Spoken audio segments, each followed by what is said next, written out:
Hey guys, it's M4J here, and welcome back to M4J Transport here on Cities in Motion 2.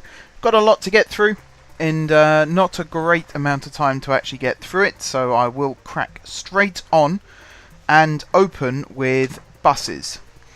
This episode is all about buses. What am I calling it? The South Connections is the name of this episode, so there's no actual bus connection in the title, but I want to talk about buses mainly from a sort of a, well, I was about to say neutral, but I'm actually going to big up the buses in this episode. So as you know, I talk to a lot of people about this series. I talk to a lot of people about transport in general. And one of the people I talk to a lot about it is Josh.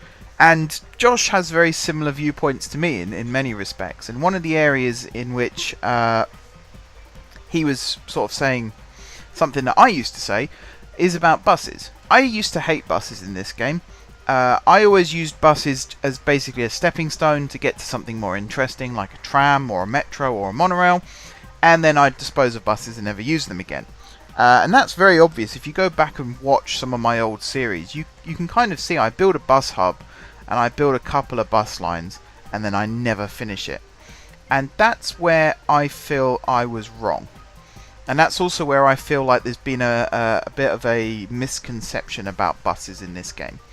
As you know, those of you who watch my OpenTTD series will definitely know this. I am trying to put my channel more in the realm of realism. And what I mean by that is I like to build things now that are considered realistic. So in other words, they would exist in the real world. And one of the best ways for me to do that is to base what I'm building in the game on real life examples. So I use the experience of cities that I've been to around the world. I've been to Edinburgh. It was a long time ago, but I have been to Edinburgh. Perth, Western Australia. Amsterdam. Trying to think of some other good examples. Manchester, Liverpool, Birmingham. And a few of those cities do have tram systems. Edinburgh is a very good example, although I'll come back to Edinburgh in just a second. Birmingham has the Midland Metro, I think it's called. Manchester has the Metro Link, and they're very, very successful, and they're constantly being expanded. The Birmingham tram system is currently being extended to Wolverhampton. I think it'll be the first time the trams have connected those two cities since the 1950s or 60s, which is, you know, anyone who's an advocator of trams, that is excellent news. A well-liked form of transport is actually getting the treatment it deserves. But there are also key cities around the UK. Liverpool, very good example. Central London, Newcastle, Leeds, Sheffield. Actually, not Sheffield. Sheffield has a tram network. I always forget that for some reason. Whenever I name the tram systems in the UK, Sheffield is always the last one I name.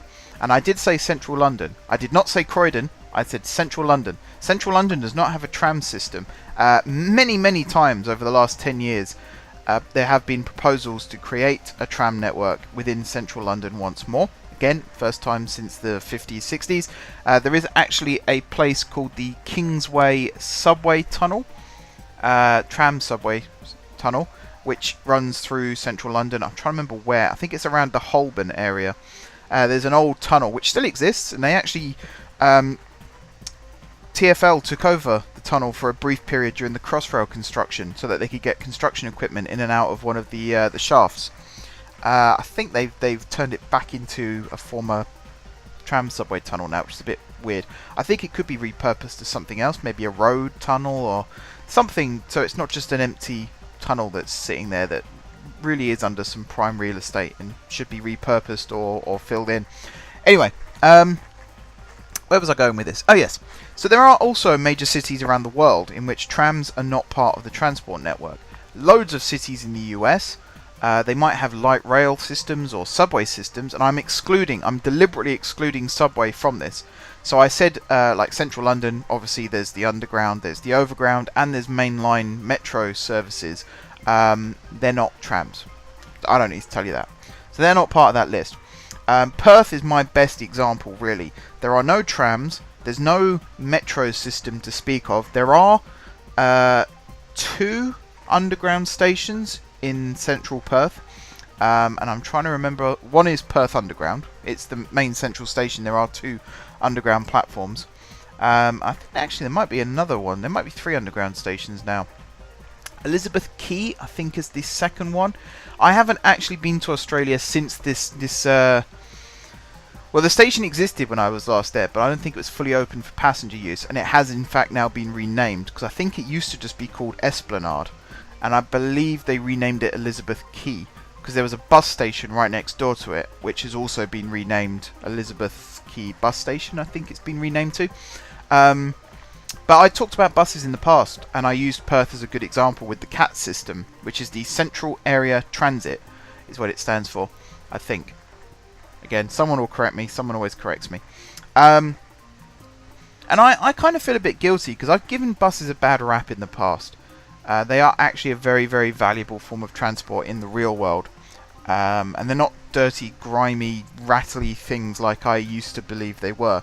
I guess because my only real experience of using buses, you know, since I was 18 I've been able to drive, so I have my own car. So very rarely do I use public transport other than trains and subway and, you know, tram.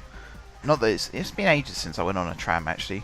I might need to go on a tram again. Anyway, airports is where I've mostly gotten on buses, and they tend to be not the best condition buses. They are literally there to take you from terminal to gate or from gate to aircraft. And they're designed to carry as many people as possible, so there's very little seats. You have to stand up, hold onto the grab rail, and they just... There's one thing I don't like about buses is they rattle so much. Everything on a bus seems to be loose fitting, and it's you know, you go over a speed bump and the window nearly pops out the frame. That's my experience. They're not like that anymore. They are actually a lot better. And the other thing is they're not all diesel powered anymore, particularly in Australia. Nearly every single bus in Perth is powered by natural gas, which is a lot cleaner than diesel. So buses are actually not just becoming a better form of transport in my opinion, but also becoming a better form of transport as a whole.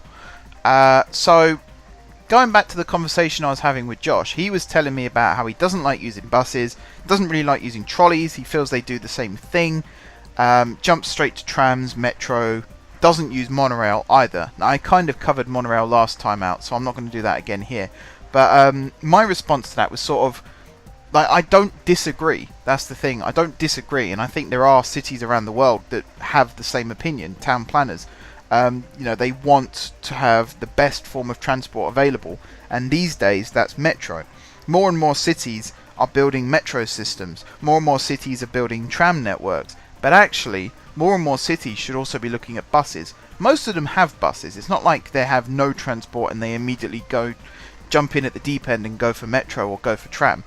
It's more a case of they're replacing bus services with these new forms of transport, which, when necessary, that's fine.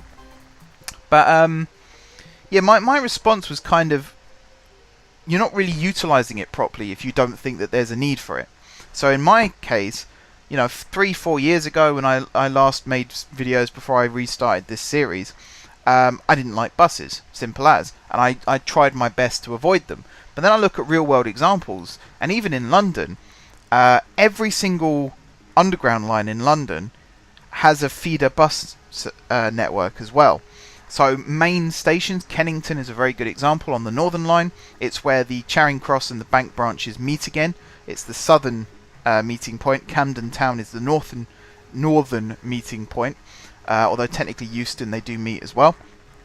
And they are bus hubs as well as underground hubs. So there are several bus lines that serve those stations, and people get the bus from their home to that underground station and then get an underground train into central London. And that's what I want this city to be as well. So we have a metro system now, we have a monorail system, we have a tram system, we have a trolley system, and we have this massively integrated bus network. And that's kind of my response to BNSF a little while ago when he was saying about how he didn't like watching me place these random bus stops. that's what makes this city tick. That's what makes this game tick for me now. It's about the randomness. It's about how, on the surface, it does look random. It does look like the buses don't serve a purpose. But then if you actually break it down into the bare bones, if I was to select a citizen of the city and follow them on their journey to and from work or to and from school, whatever it might be, I guarantee you at some point on that journey they will use a bus. Because the way I've designed this transport network in the city now is that buses either start the journey or end the journey. There are certain examples where your house might be served by a tram stop or a metro hub, and in which case you will just go straight for the metro. But that doesn't necessarily mean at the other end of the journey, where your place of work is or the school that you go to is right next to a metro station. You might have to get on a bus, and that's exactly what it is in real life too. You know, if you live somewhere up in North London, you might get the bus to the nearest train station or the nearest underground station, and say you work in the southeast of the city and you live in the northwest, you might end up going through central London on a underground train, Northern Line, Jubilee Line, wherever it might be, and then you hop off there. Let me think of a good example. So let's say you live in Barnet and you work in... Let me get my phone, get the tube map up. So let's say you live in Barnet and you work in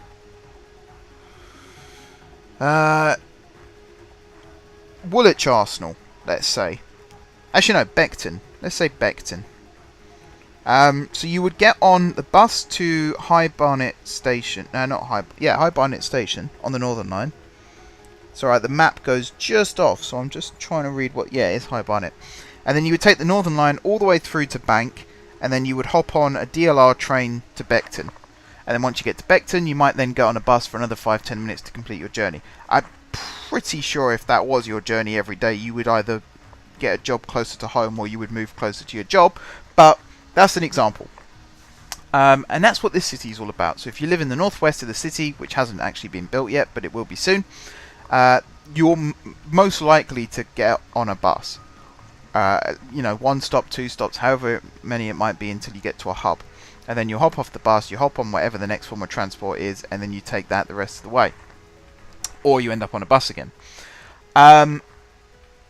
So yeah, what I'm basically saying, I know I've gone off on a massive tangent here, and even I've forgotten what I'm saying half the time. Trams are not always the best option. That's what I've got here on the episodes, the episode plan, conversation topic, and that's the point that I want to reinforce. Trams are not always the best option. And the examples I've got: Perth, no trams. They have a very, very good rail system actually now in Western Australia. And the fact that Western Australia is one of the largest growing, particularly Perth, it's one of the largest growing urban areas in the world right now, because there's so many perks to living in Australia now. The quality of life is actually a lot better than it is here in the UK. Not many people would like to admit that, but you know, I've seen both sides, so I can vouch for that.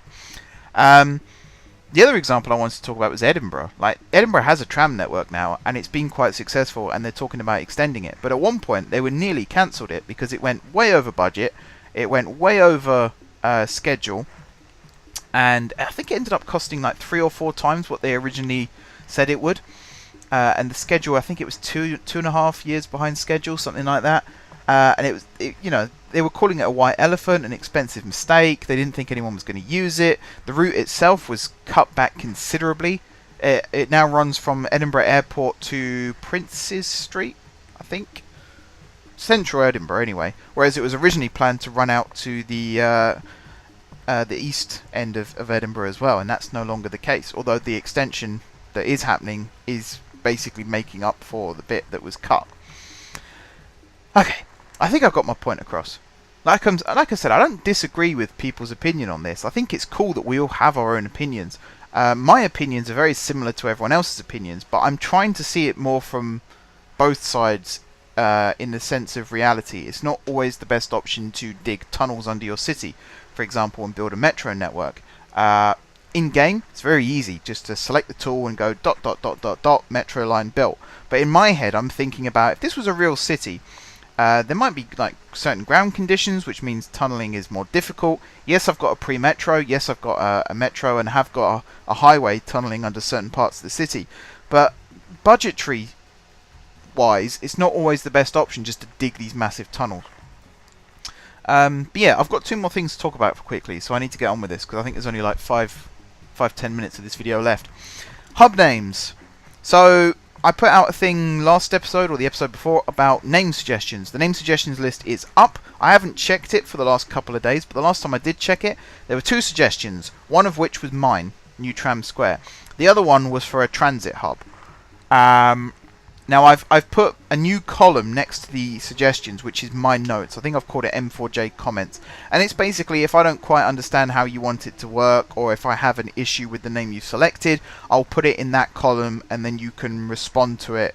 I might actually have to add an extra column to the right of that, but I'll put somewhere where you can actually respond to that doubt. So, excuse me.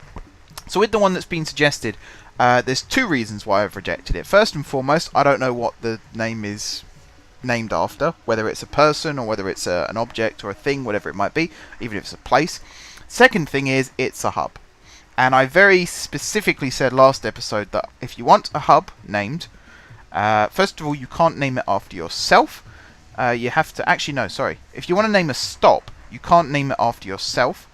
That means if you want to name a stop after yourself, you have to be a supporter on Patreon. Patreon. I'll always interchange it. So, you know, at least then I'm only upsetting half the people at any given time. So you have to be a supporter on Patreon. There you go. To have a stop named after yourself. If you want any hub named in the city, whether it's named after you, your dog, your parrot, wherever it might be, you have to be a supporter on Patreon. You have to be a patron. The reason being is, like I say, I don't 100% know what these stops or hubs are going to be named after. I don't want to get in trouble for naming it something controversial, so I need to make sure that it's worthwhile. And one of the best ways of doing that is to put a pay filter on it, because people aren't going to pay money to name it something stupid. They're only going to pay money if they're going to take it seriously, which is exactly the kind of thing I'm looking for. So that's why I set that up. Plus, it's nice to have a little bit of extra money rolling in. I'll come back to that in just a second, actually, because I'm going to have a little bit of a rant to end this episode, I'm afraid. So yeah, if you want the stop named after you, you have to be a supporter on Patreon. If you want any hub named, you have to be a supporter on Patreon. Anything else, if you want to name a stop after your local bus stop or the street you live on, wherever it might be, feel free. That's what the name suggestion is there for, and it's free. Like I said, feel free. You don't have to be a supporter just to name a stop, unless it's after yourself. Then you do need to be a supporter. The final thing I want to talk about, crashes in game. So I've been having a few crashes, and it tends to be because I selected the population at 750% because I wanted loads of people moving around the city, so all our vehicles would always be full. And I knew that. When I set it up, I knew that. It warned you. This will affect the CPU and it may cause the game to crash. And I was like, yeah, you know, I'll take the risk. And actually, it's not been that big an issue. I know that I lost a bit of the monorail stuff because of the crash, but I tend to save quite regularly anyway, because I'm always of the mindset that the game could crash at any second and it's worth holding on to whatever work I've completed. Therefore, it's worth saving the game regularly.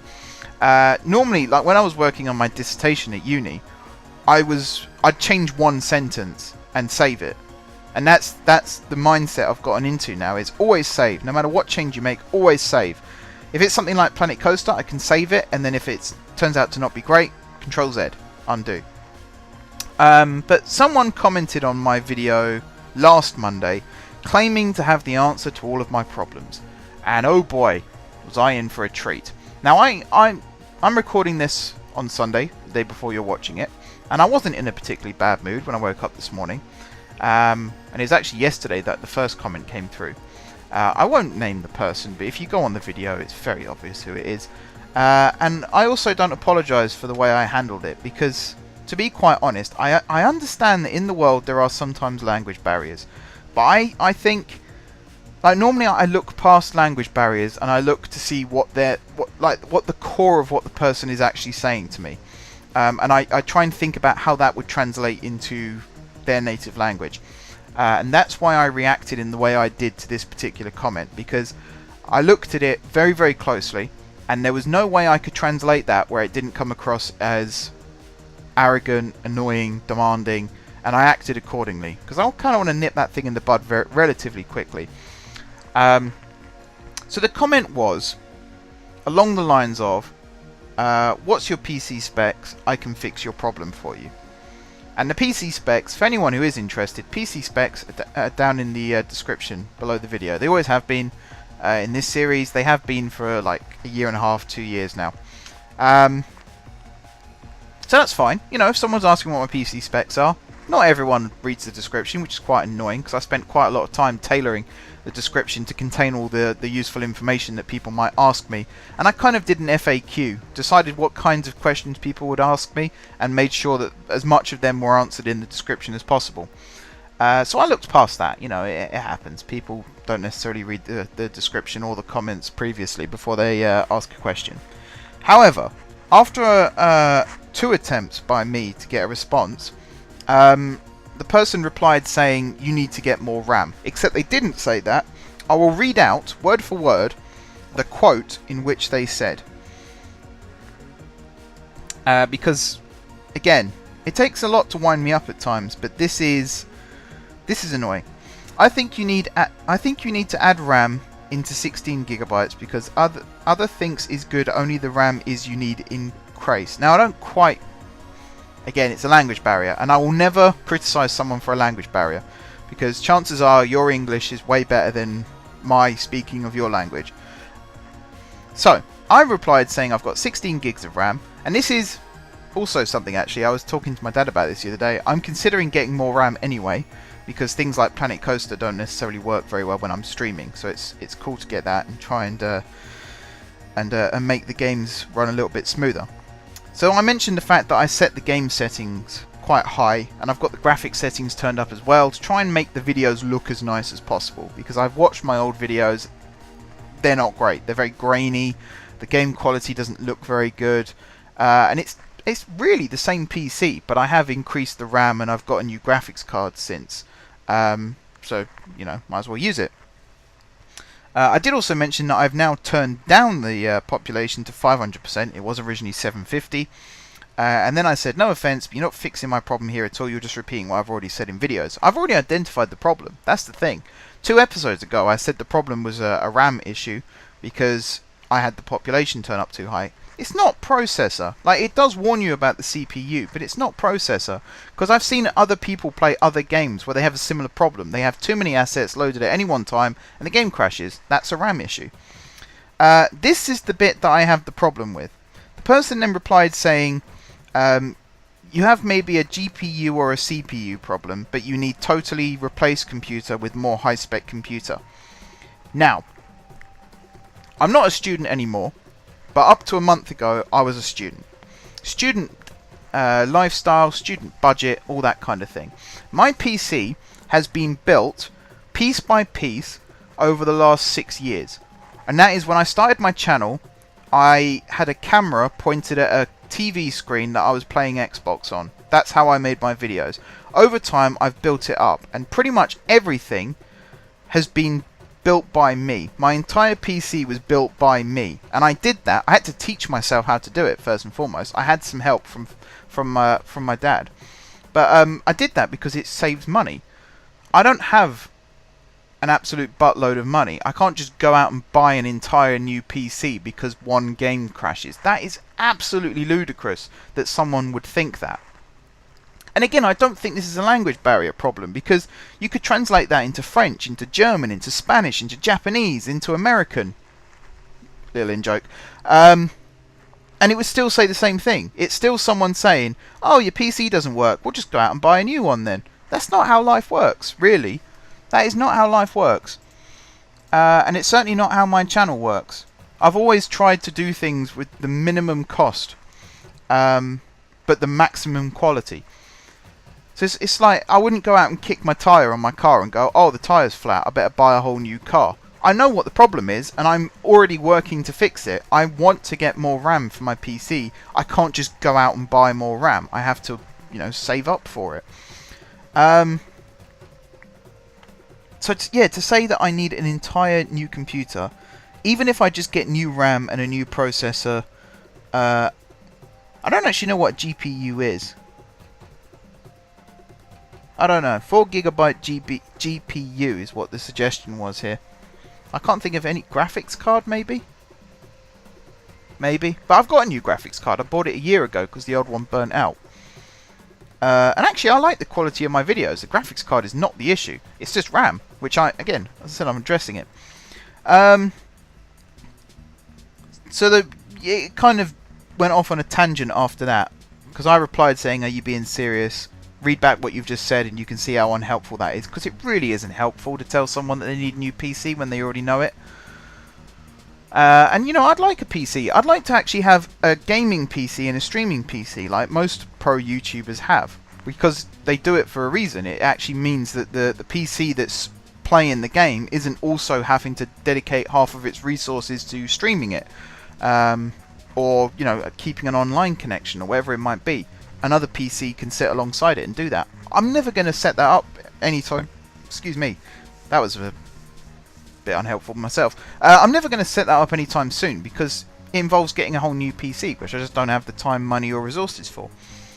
And yeah, it basically it ended with me saying that this person is just another demanding viewer who thinks they can tell me what to do. Those of you who are still missing the Majeffries network, open TTD, it's because of people like this that I stopped the series. And it's also because of people like this that I'll end up stopping this series too. Because I don't want to put up with it. I don't have to put up with it. That's the main thing. I don't have to put up with people telling me how to run my channel. I've been a YouTuber for 6 years now. I don't claim to be the best in the world at what I do, but I certainly know a damn sight more about it than half my viewers who think they can tell me what I'm doing wrong. And, you know, every viewer has an opinion, and every viewer is right or wrong. I mean, there is no right or wrong answer. There's no right or wrong way to run a YouTube channel. But to tell someone, you know, just to throw some examples of things I've had in the past, your audio is 0.5 seconds out of sync, I'm not watching this video anymore. Things like that, or you're playing the wrong games, you should play this game instead, which again I don't own half the time, so it costs me money, and I'm not going to make an entire series, buy a new game, dedicate time in my schedule, and then make this entire new series just for one person to watch it. Again, can you think how ludicrous that is? You wouldn't call up the BBC and say, "Hey, can you make this show just for me?" So you wouldn't. I don't get why people do that with YouTubers either. It's not the same. I don't know. Yeah, it got a bit out of hand at this point because the guy replied again saying, "It's to help me fix the lag or crash, to make people more comfort, to make more people subscribe to my channel, more donations, and also play more favourite games to make more people watch." That's kind of how I've interpreted it. The game he wanted me to play is City Skylines, by the way. How many times on this channel have I said why I don't play City Skylines anymore? It's just another fine example of people not listening or choosing to ignore what I say. I don't play City Skylines anymore because it's buggy as hell. And that's not a slant against the developers, because they did a really good job and built a really good game. But for me to get all the mods and assets that I need to make the game enjoyable for me, I do put myself under the risk of it crashing and taking 7 hours to load, or you know, ridiculous things like that. And it's just not worth the time and energy, because the last time I did a Cities Skylines series, 5 people watched it. It took about that many hours to get one episode recorded, and it's not worth it. It really isn't worth it. Time is money and all of that kind of thing. So the person who decided to try and be helpful is now banned from the channel. And something else, like, if there's people out there thinking, "Oh, that's a bit harsh, Mark," it's not. It really isn't, because you can warn people as a group, and you don't single anyone out, and you just say, "Hey, don't do that, please, because it's really annoying," and then people go and do it anyway. And I can't have one rule for one person and one rule for everyone else. So it's a blanket rule. If people constantly criticize or berate or demand, that's the key word, demand. Not ask nicely, not make a kind suggestion, but demand. Try and tell me how to run my channel. You get banned. Simple as that. I don't need that kind of negativity. And if you think it's so easy, if you're one of those people that goes, "Well, yeah, you should be playing City Skylines," you do a series on it. That's how I started my channel. I looked at gaps in the market and exploited them. You go do it if you think it's so easy. But you have to do it to the same standards that you expect from me. So you have to have top-notch capturing equipment, top-notch editing equipment. You can't have any audio or video mistakes. Your game cannot crash at all. Not one bit, because I'm not allowed to have my game crash, and neither can you. You also have to have perfect HD 4K quality, 5K even. Doesn't even exist yet, but go ahead, do 5K since you think you're better than me. Audio has to be crisp as anything, like Dolby surround sound style audio quality, because again, I've had that. People have criticised my audio. I use a £10 Logitech headset that I bought on a sale in Tesco, and I've used that pretty much through the lifetime of my channel, and I've watched my old videos and I've watched my current videos, and one of the only things that I think has remained a positive constant throughout the history of my channel is the sound quality. Sometimes it drops out here and there, and that's because the software that I've used to capture the sound hasn't been great, but besides that, I think it's been pretty good. The only thing, like, every time I spot a mistake in my videos, I correct it and I amend it and I make sure the mistake doesn't happen again. But yeah, if people continue to criticize and continue to demand, the series that they enjoy watching will end, because I can't be bothered to put up with that anymore. Simple as. And it's not like one person says something and I go, right, that's it, I'm done. But just bear it in mind when you're about to comment. Read back what you're about to say and think, how would I feel if someone said that to me? But the guy who's banned, he's had 24 hours to make a video of the standards that he requires, and so far I think over 12 hours have passed at the time of me recording this, and I am yet to see anything. And I will check. That's the thing, I will check. I will look at people's channels as well. People who criticize me, I will look at your channel. And if I see something there that just makes me think, but you're complaining about something that you do on your channel, then you get banned. Simple as. Because I can't be bothered with it anymore. And I've done this a few times recently, but it's a somber note to end on, but hopefully it gets the point across. I love making videos. I wouldn't do it if I didn't. And I love hearing feedback from people. I like the conversations that these videos create. People talking about buses, trams. It sounds nerdy, and I used to hate it because it sounded nerdy, but now I love it because it's nerdy. It's a real niche thing. There aren't enough people talking about these kinds of things, I think. So I'm not trying to alienate people. I'm not trying to get people to stop watching my videos. That's not what this is. This is me responding to those being overtly negative and saying, you don't have a right to do that. You have a right to your opinion, but you don't have a right to knock someone down because they did something you don't like. Even though I'm kind of doing that now, but you get what I mean. Like, I'm not singling people out, I'm not naming names, I'm deliberately keeping these people anonymous. But I want everyone to know that it's not really acceptable anymore. So, like I said, bear that in mind. Everyone else is great. For the first time in my channel's history last week, I hit 880 subscribers, and for the first time in about a year, I felt like 1,000 was within arm's reach. And it's because everyone has been awesome since this series returned, and also everyone's been awesome in the fact that I disappeared for nearly 2 months whilst I was finishing uni work. The results have started trickling in, slowly but surely. I'll announce it more in the future. The fact that people are still responding in very, very positively, and it gives me a good feeling about continuing. So I'm not quitting. That's not what I'm saying. But yeah, hopefully things improve in terms of viewer interaction. Let's call it that. We'll call it an interaction, shall we? But yeah, I've talked for way longer than I was supposed to. I think the video actually ended 5 minutes ago, so I'm going to have to extend the footage in order to make up for it. We did put loads of bus stops down. I know people aren't going to be happy about that, but hopefully my my explanation over the weeks has sort of compensated for that slightly. As the city grows, it will get more structured. Trust me, it won't be as random. I will go back to some of the old lines and make them a bit more structured. We also placed, I think it was 7 new bus lines. Might have been 6. Might be 9 actually. New bus lines as well, covering the whole of the south of the city. As well as also linking up New Tram Square with the south of the city, and actually making some more links around the city as a whole too. But yeah, hopefully you guys enjoyed the video. Sorry I ranted at the end. It really does. I get very passionate about it. That's the thing. And I might start taking it out of these videos and making separate videos where I talk about it a bit more, because it's not fair on you guys necessarily to have to put up with me ranting. But yeah, okay, we're finished now. Thank you very much, guys, for watching. Don't forget to leave a like if you enjoyed the video, and of course if you're enjoying the series. Drop some comments down below with ideas for future episodes, and please do go over and check out the interactions list. Like I said last time out, the interactions list is now part of the viewership targets for this series to be recommissioned, if that's the right word. So do go check that out. I cannot believe that no one has suggestions. People always have suggestions.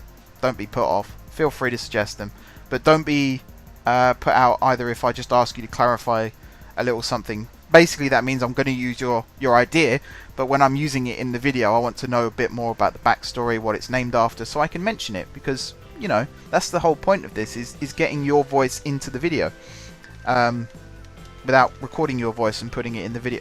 I've got to stop going off on these weird tangents. Thank you very much, guys, for watching. Do all the stuff that I said just now. If you haven't already subscribed to the channel, be sure to hit the subscribe button. If you have already subscribed to the channel, thank you guys for your continued support, and until next time, I will see you soon.